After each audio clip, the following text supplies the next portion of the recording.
Ndugu wananchi, naitwa Kanali Bernard Masala Mlunga, kaimu mkurugenzi wa habari na uhusiano, Jeshi la Ulinzi la Wananchi wa Tanzania.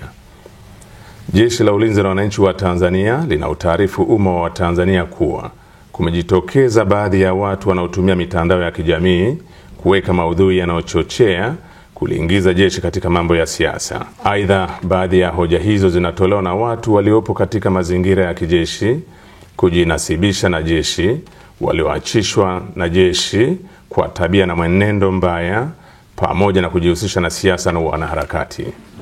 Kwa mantiki hiyo, Jeshi la Ulinzi la Wananchi wa Tanzania linapenda kuutaarifu umma wa Tanzania kuwa linaendelea kutekeleza majukumu yake kikatiba kwa uaminifu, utii na uhodari kwa kuzingatia kiapo chetu. Asanteni.